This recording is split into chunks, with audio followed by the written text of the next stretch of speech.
여명.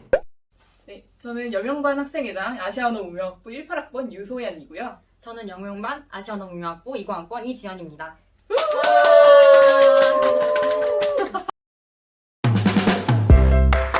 전공 수업은 학년별로 정해진 수업을 특정한 흐름 없이 듣게 되는 경향이 있죠. 하지만 흐름을 정해놓고 듣게 되면은 더 과제도 잘 되고 이해도 훨씬 쉬워집니다. 네, 그래서 저희가 전공 수업을 들을 때 참고하실 수 있는 큰 흐름들 몇 가지를 정리해 왔는데요. 이 흐름들을 따라서 전공 수업을 들으시면 좀 더 꿀을 빠실 수 있으니 이 흐름을 따라가시면 될 것 같고, 그리고 뭐 저희가 아시아언어 문명학부 학생들을 위한 수업 추천 영상이기는 하지만 동양사학과도 겹치는 부분이 꽤 많아서 이 영상 되게 도움이 많이 되실 것 같습니다. 왜 하필 서양인가요? 그러니까 뭔가를 할 때 시작점을 아는 게 되게 중요하잖아요. 근데 혹시 아웃문의 시작점을 알고 계신가요? 어디죠? 모르시는군요. 네. 아웃문의 시작점은 어떤 서구 중심에 대한 해체입니다.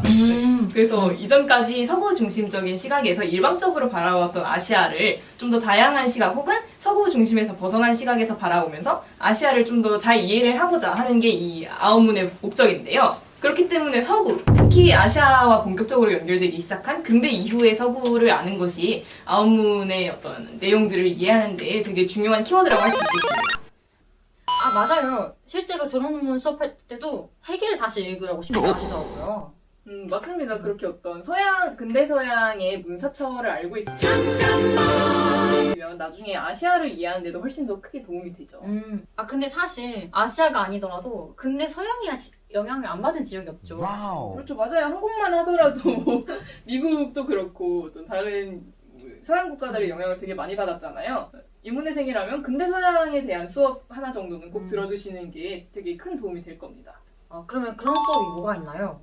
많죠. 철학이랑 문학만 해도 수업 자체가 근대 서양이라는 타이틀을 들고 나오는 게 따로 있어요. 그래서 네, 맞아요. 서양 철학의 이해죠. 네, 이거는 네. 정말 제가 이제 봤던 기억으로는 매 학년마다 한 명씩 꼭 있어요. 서철이를 듣는 사람이 아웃문에.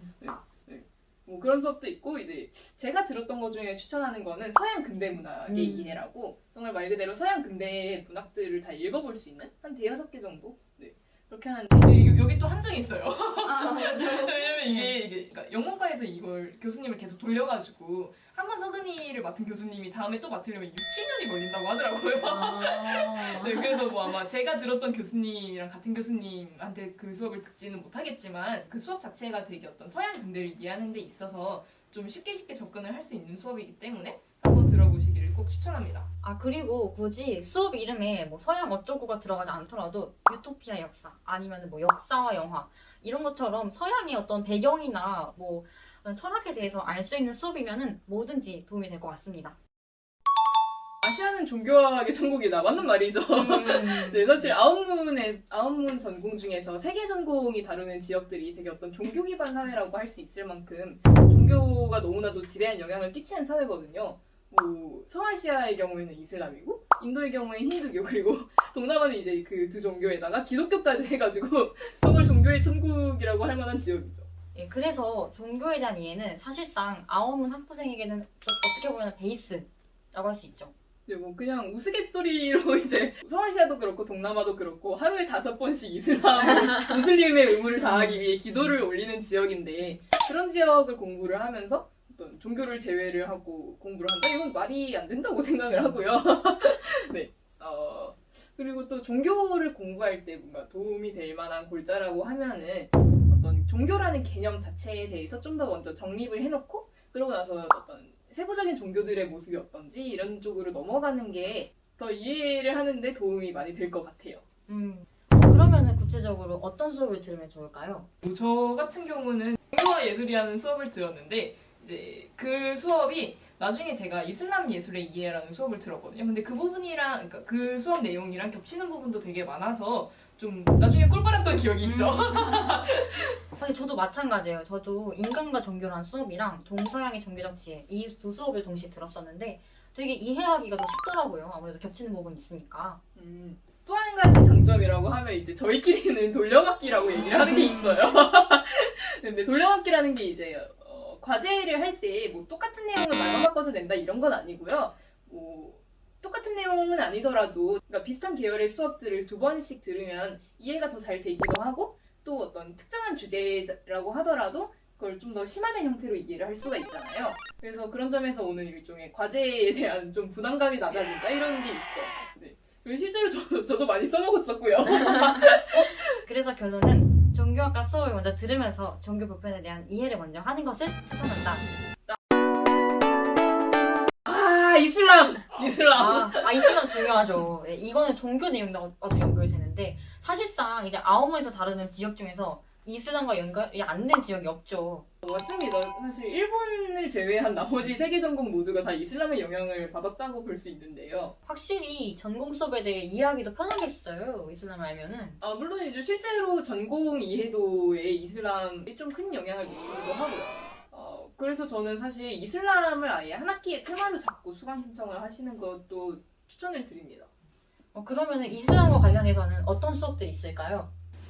이슬람 수업도 되게 많은데요. 우선 제가 들었던 것 중에서는 이슬람 예술의 이해, 아까 말씀드렸던 거, 그리고 아시아 운명 교류사라는 수업이 있는데 이게 아시아 교류들의 어떤 실제적인 양상을 봤을 때 이슬람 상인, 그러니까 무슬림 상인들을 통해서 이슬람 네트워크를 경유해서 이루어지는 교류가 되게 많았기 때문에 이 부분도 이제 이슬람 관련 수업이라고 어떻게 보면 좀 포함을 시킬 수 있을 것 같아요. 아우무는 또 이제 다른 학과에서 열리는 타전공 연계 수업들이 되게 많죠. 그게 뭔가요? 타전공 연계 수업이라고 하면 그러니까 다른 아우문이 아닌 다른 학과 또는 학부에서 열리는 수업인데 아우문에서도 전공 인정이 되는 수업들을 말해요. 특히 동작과랑 연계되는 수업이 많은데 일본 전공 같은 경우에는 무려 수업이 5개나 있다. 그리고 동사과에서는 또 동남아 수업도 되게 많이 열리거든요. 저번 영상에서 제가 말했던 D-준 교수님 그 교수님 수업이 대부분이기는 한데 네, 동사과에서도 동남아 수업 되게 많이 열립니다. 그러면은 궁금해할 새내기들에 의해서 몇 가지만 소개 부탁드려요. 그러면 전공별로 나눠가지고 하나씩 좀 생각을 해볼까요? 우선 일본 전공 같은 경우엔 제가 이제 일본 전공하는 선배한테 되게 좋다는 얘기를 들었던 수업은 일본 문화의 이해가 있는데요. 약간 이름부터 되게 인류학과 수업 같지 않나요? 인류학과 특 문화 막 이런 그런 수업이 있고.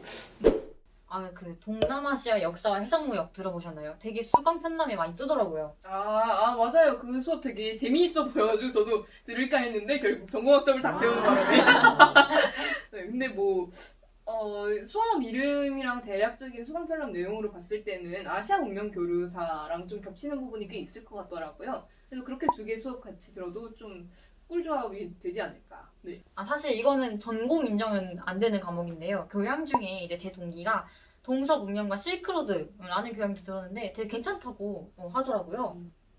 그리고 마지막으로 인도 전공은 이제 제가 들었던 수업 중에 그 서아시아 전공 강의로 열리는 이슬람 예술의 이해라는 강의가 있어요. 이제 아까도 언급을 했는데 그 수업이 서아시아 전공 수업이기는 한데 인도랑 동남아 전공도 인정이 되거든요. 그래서 그것도 들어보시면 내용도 되게 재밌고 아우문에서 좀 이렇게 뭐랄까요 필드를 넓혀가지고 들을 수 있는 몇 안 되는 수업 중에 하나라 되게 내용은 재밌습니다. 지금까지 새내기들에게 추천하는 수업들을 쭉 살펴봤었는데요. 크게 4가지의 테마가 있었죠. 근대서양, 종교, 이슬람, 그리고 타전공 연계 수업 이렇게 4가지를 말씀드렸는데 새내기들이 아마 처음 짜는 시간표라 되게 막막할 것 같아요. 근데 이제 저희가 제시해드린 이 4가지의 테마를 따라가면서 수업을 들으시면 좀 더 전공을 이해하는 데도 쉽고 더 재밌게 연계를 해서 수업을 들을 수 있을 것 같아요. 그리고 아까 이제 얘기를 하셨던 그런 경우에도 이제 테마를 잡고 수업을 듣게 되면 훨씬 쉬워지니까 적극 활용해 주시길 바랍니다. 네, 그럼 저희는 이 영상이 새내기들에게 많은 도움이 됐기를 바라면서 다음 영상에서 볼게요. 뿅! 별이 5개 이거 할 수 있겠냐? 우리 5개나 있다. 어때요? 5개! 이런 느낌으로 5개! 크게! 5개! 5개!